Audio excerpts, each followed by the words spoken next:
listening to Regenerative Artivism, Asian women's creative strategies for social and ecological futures. I'm your host, Mei Qingwang, an art historian working in contemporary Asian art and the environmental humanities. In each episode, we explore how Asian women artists, curators, and community organizers use creative, place-based practice to confront social and environmental injustice and cultivate the more livable futures. Thank you for joining me. Let's begin. I want to begin today with a walk, not the kind of museum walk where you follow a map, read wall labels, and keep your voice low. This walk is louder, narrower, and more improvised. We are in Guangzhou, at the edge of a district where high-rises, malls, and gated residential compounds press right up against a different kind of urban texture. Think narrow lanes, buildings packed close together, ground floor storefronts, and dense rental rooms.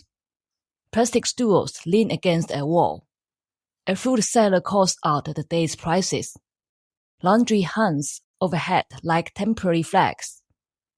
Every few steps, the light changes because the alley turns, a building leans, or a new layer has been added onto an old one. This is the everyday spatial logic of an urban village, a Chenzhongcun, a village in a city, enclosed by rapid urban development, but not fully absorbed by it. And somewhere in this environment, almost hidden by how ordinary the door looks, there is a small room that calls itself a neighbor reading room, a place to sit, a place to ask what's happening here, a place to say, I live here too, at least for now. Today's episode is about the curator and organizer Liu Yang, and about the micro-institutions she has helped build in Huangbian Village, a dense urban village on the periphery of Guangzhou's Baiyun district. To understand what she is doing, it helps to keep two scales in view. On one side is the formal institution, Guangdong Times Museum, designed by Dutch architect Ruan Koolhaas and Oma, and situated within a high-rise residential complex, often described as China's first contemporary art museum built into and atop a residential building. If you have never been to the Times Museum, picture the choreography of arrival. You take an elevator up through a residential tower, and then you step into a space that does not behave like a traditional museum box. The galleries bend and ramp. Sight lines shift. The building keeps you moving and reorienting. It's not only visual drama. It's also a wager that contemporary art can be fused with ordinary housing life, close enough to be interrupted by it. When you leave the museum and head back down, the transition is immediate. You step from climate-controlled galleries into street noises and cooking smells. On the other side is the lane, small spaces, informal encounters, and low-threshold events that may not look like contemporary art at the first glance, but that quietly reshape what an art institution can be when it takes its surroundings seriously. This is a story about learning to be porous, and about regenerative artivism as the slow cultivation of relationships in a place where housing, labor, and belonging are structurally precarious.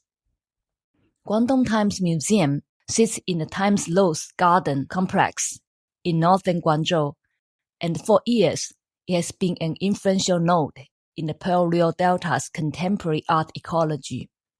The museum was founded with corporate backing, and from the beginning it functioned as an institutional experiment, a contemporary art museum inserted into middle-class residential life, with the city's unevenness right outside its door. The location is telling. It's not a historic core where cultural institutions cluster. It's in a zone shaped by accelerated urbanization, where everyday life is a collage of gated communities, migrant rental housing, construction sites, and neighborhood economies.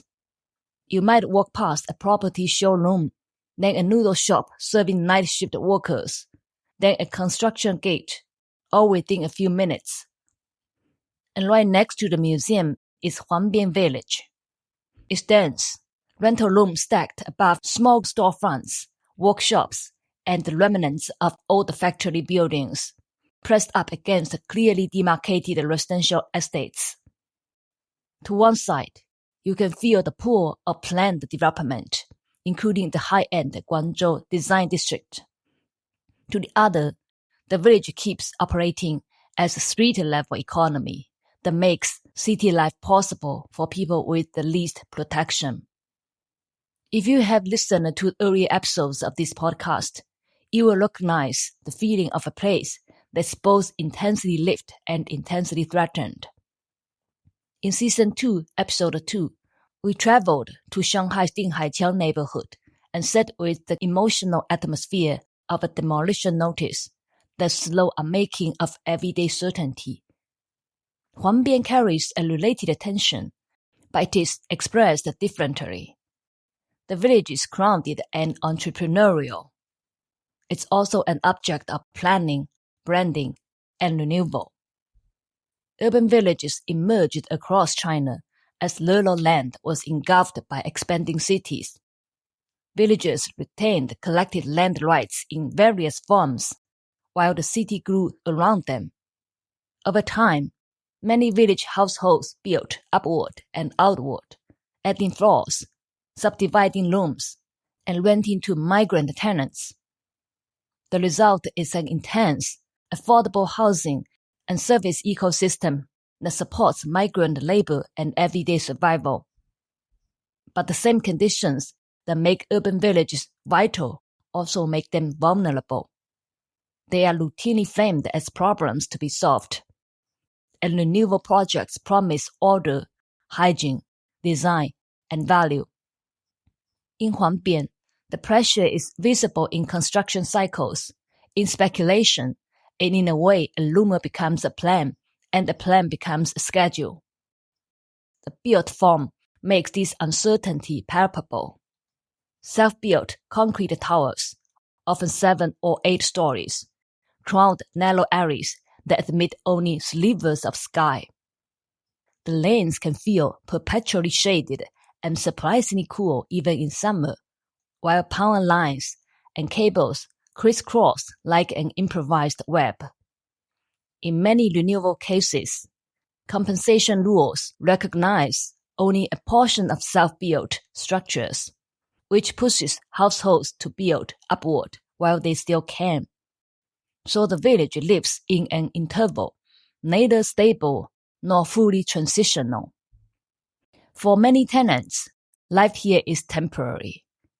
They rent small apartments or tiny units in what locals call handshake buildings, structures built so close together that windows nearly touch across a narrow gap, and people live in 2 buildings can reach out and shake their hands. At the same time, the village is not only a story of precarity, it's also a place of routines and practical knowledge, where a small reading room or a tiny project space can matter because it's close enough to be part of the daily life. This is the environment Liu Yang chooses as her primary site. Liu Yang is a Guangzhou-based curator who has been deeply involved in the Pearl River Delta's institutional experiments for more than a decade. Born in 1984 and trained in artistry at the Guangzhou Academy of Fine Arts, she was professionally formed in Shenzhen's OCT Museum cluster from the late 2000s, working with pioneering independent art institutions as their public programs expanded beyond tours and lectures. In the milieu, public work could mean workshops, neighborhood partnerships, long-term youth programs, and the patient labor of building trust with people who do not naturally see a museum as theirs. In 2020, she moved to Guangzhou to join Guangdong Times Museum, taking on major responsibilities in public programs.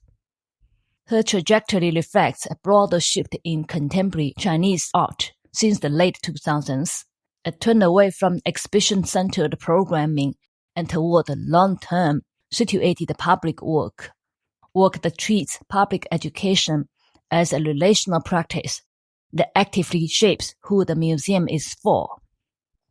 That question became urgent when institutional stability broke. Like many privately funded art institutions, Times Museum faced serious financial instability amid the broader real estate sector's troubles in China. The museum paused its main gallery exhibitions in late 2022, and since 2024, it has resumed programming in a leaner, more selective form. The institution that once anchored Liu's work became less predictable, more fragile, and more dependent on improvised forms of support. Rather than retreating into safer, more conventional programming, Liu doubled down on building small, neighborhood-embedded infrastructures. She also took on the unglamorous work that makes such spaces possible, finding public and philanthropic support, dealing with paperwork and delays, and keeping the lights on through periods when larger institutions could not reliably carry the load.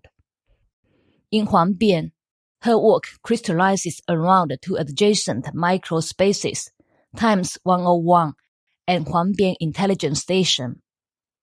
Physically, they are modest to the point of being easy to miss. They occupy two tiny ground floor units in Zhongheli Lane. Each room is a little over 10 square meters. Together, they have been kept running on around 1,000 RMB, about $145 a month in rent, often paid in 6-month installments, low in absolute terms, but significant when funding is fragile and uneven. Their daily rhythm is part of the design. The doors are most often open from mid-afternoons to evenings. When school is out, shops are still busy, and people are more likely to linger. Participation varies by intention. Some residents drop in for 5 minutes to ask what's new. Some stay to read, draw, or talk. Some come for scheduled workshops. Others just look in from the doorway and keep walking, returning later. Children may treat the space as a quiet, supervised room where they can make things. Visiting artists use the same table for planning, making, and hosting. There is no membership card and no fixed audience. Use is negotiated through repeated practice. Times 101 began during the 5th Times Museum Community Art Festival in 2020, a festival that treated the neighborhood not as a theme for an exhibition, but as a site for ongoing co-production, where projects unfold through repeated encounters rather than one-time events. During that festival, Times 101 hosted a temporary project that brought contemporary dance, participatory performance, and small interventions into Huangbian's streets. After the festival, Times 101 was maintained as a long-term artist-in-residency program space. The space's defining characteristic is its ambiguity. It is both domestic and public, a cramped private dwelling and an open storefront. Artists sleep in a loft, shower in basic facilities, and negotiate noise, humidity, and insects. Visitors step directly from the lane into the living-cum-exhibition area. The limited size forces improvisation. Furniture doubles as display boards. Objects circulate between use and exhibition. The difference between studio, kitchen, and gallery is never fully settled. If you walk in, it often feels closer to a studio meets living room than a gallery. There is usually a work table, a few shelves, materials in use, and someone ready to talk. Some days it is a workshop. Some days it's simply open as a place to stop, sit, and ask what's going on. Steps away is Huangbian Intelligence Station, designed as a neighbor reading room and a community workstation. Its curatorial logic is not to fix a program far in advance, but to create a flexible framework in which activities can emerge, the layout, the collection of materials, the rhythms of opening, and its porous relation to the street. Intelligence station sounds official, even bureaucratic. In practice, it points to a different kind of knowledge, local, lived, partial, and shared through conversation. The station offers low-threshold access to books, materials, and activities. It also functions as an everyday meeting point for children, migrant tenants, long-term villagers, artists, and social workers. You can picture a child paging through picture books at one end of the table, an artist talking with a resident at the other, and someone coming in simply to rest in a cooler, lit room, charge a form, or read the notice pinned up nearby. Over time, repeated, low-key encounters normalize the presence of these spaces. Children wander in to play with games designed by visiting artists, lie on the floor, make drawings, or flip through books. Neighbors look in to ask whether any events are taking place, to chat, or just to sit for a while. After enough repetitions, the space stops feeling like an intrusion. It becomes a feature of the lane. Many institutions talk about accessibility and inclusion, but those words can become branding. Liu is wary of representational treatments of communities, projects that depict urban villagers, migrant workers, or children as objects of contemplation. Instead, she organizes formats that generate shared time and co-presence. Representation, when it happens, emerges as a byproduct rather than the primary goal. You can see the logic clearly in the residencies that unfold in Times 101. One early project is Huangbian General Store in 2022. The General Store is a familiar neighborhood institution, a small retail space where you can buy everyday necessities, but also a place of casual conversation and local knowledge. In Huangbian, the project draws on that familiarity, but it uses it as a method. In this residency, the artist Ji Yinan moved into Times 101 and operated it as a quasi-storefront that offered minor services and invited spontaneous interaction with neighbors. The point was to work through a form that already makes sense in a dense lane, a small storefront where you can ask for help, linger, talk, and gradually become familiar. Her accounts of this residency emphasize the bodily side of embedded presence.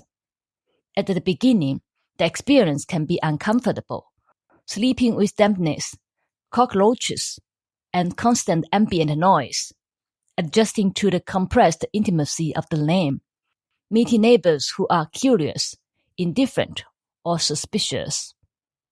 What changes over time is the tone of the encounters. Curiosity turns into routine. Suspicion relaxes into recognition.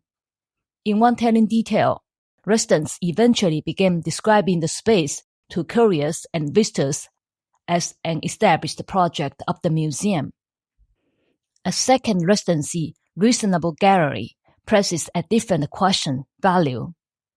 Is it reasonable to open a gallery in an urban village dominated by low-income tenants, informal economies, and looming demolition? Is it reasonable to assume that art's value can travel unchanged across class and property regimes? Reasonable Gallery was conceived as a residency and a curatorial experiment in 2023. It invited the artist duo 2522 Unlabeled Art to co-run a temporary gallery at Times 101. One of the key tests involved non-monetary modes of leasing artworks to local households and workspaces, paired with public discussion, what it means to host an artwork, how artistic labor relates to other forms of labor in the lane, how the idea of property looks different when many residents do not own the space they live in. In a conventional gallery, value is often presented as a fact. Reasonable gallery brings the logic into the open and lets it be contested. Instead of a price tag, the exchange might hinge on borrowing, leasing, returning, leaving something in return, or negotiating what counts as fair. The gallery becomes a device for collective negotiation rather than a silent marketplace. Times 101 also became a site for another kind of commons making, an epistemic commons, where memory and image making become shared resources. In 2025, the space hosted an exhibition by the Guangzhou artist Yin Kanbao based on oral history interviews conducted by the Times 101 team with an elderly villager known as Uncle Long. Drawing on Long's recollections and his own amateur photographs, Yin produced ink paintings, installations, and actions that interwove one life history with Huangbian's transformation. The point is not simply that an artist represented a villager. Resident knowledge became a primary resource. Villagers were treated as co-researchers and at times co-authors. The result is not only an artwork about the village, but temporary sharing of attention, archive, and interpretation. From here, it makes sense to turn to Liu's work with children, because it follows the same principle, building a commons of care through small, repeatable infrastructures. Liu's children programming is anchored in R2 Classroom, an experimental education platform developed through Times Museum's public programs, and in practice, closely tied to Huangbian. The flagship project, My Home Branch Museum, was launched in late 2020 after a prolonged museum closure during the pandemic. It worked with children roughly ages 8 to 10 over several months, using contemporary art and the museum as mediating tools to support both cognitive and emotional development. Children were invited to become reserve directors who built branch museums in their own homes that echo and mirror the Times Museum. The curriculum is structured in stages. First, I see. Children learn how a museum actually works, its spaces, rules, labor, and roles. Second, I think. Children choose the theme and mission of their home museum. Third, I do. Children design, build, and operate the home museum in their domestic space. A home branch museum might be a corner shelf turned into a display, with handwritten labels for objects that usually go unnoticed, a kitchen tool, a toy repaired with tape, a small plant on the balcony, a leaf collected on the way home. The point is to practice interpretation and to treat daily life as something worthy of careful attention. The project did not stay inside the home. In its first cohort, children brought their home branch museums into the Times Museum's public spaces and presented them, giving short talks about their processes. That move reverses the usual direction of cultural authority. The child's institution enters the adult institution. Later iterations of R2 Classroom deepened the link with Huangbian. In a summer program, children made repeated walks through the village, observing local customs, urban development, and the sites where art occurs. They then used rolling suitcases as mobile museum containers, museum on a suitcase, to assemble and present their own exhibitions, linking home, community, and contemporary art. This is where regenerative aesthetics becomes useful. Regenerative aesthetics is not a style. It's an orientation organized around cultivating relationships and repairing damaged conditions of attention. In my home branch museum, regeneration happens at the scale of perception and care, noticing, labeling, hosting, and explaining. A different strand of Liu's practice works through sound, rhythm, and seasonal time. At Times Museum, she developed a program called Sunset Concerts, held in the plaza outside the museum. Conceived during the pandemic period, the concerts were designed as open-air, low-threshold events that reconnect art with nearby residents. The performers ranged from traditional narrative singers to contemporary dancers and electronic musicians. One iteration paired Guangzhou's only Di Shui Nanyin troupe, a local dialect song tradition performed largely by visually impaired elders, with younger dancers and experimental sound artists. Picture dusk on a terrace and plaza, with the village on one side and high-rise complexes on the other. There is no ticket and no sharp division between audience and public. Residents from the nearby estate drifted down in slippers. Villagers pause on their way home. Children hover along the edges. Museum visitors arrive early and linger. This brings us back to durability. None of these micro-institutions are guaranteed to survive.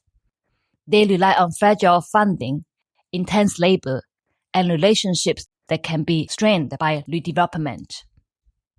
Huangbian itself is under an official urban renewal process, and timelines often remain uncertain at the level of everyday life. Villagers, tenants, and small shopkeepers live with partial information and shifting signals. Even those running cultural projects in the lane share the same unknowns as their neighbors.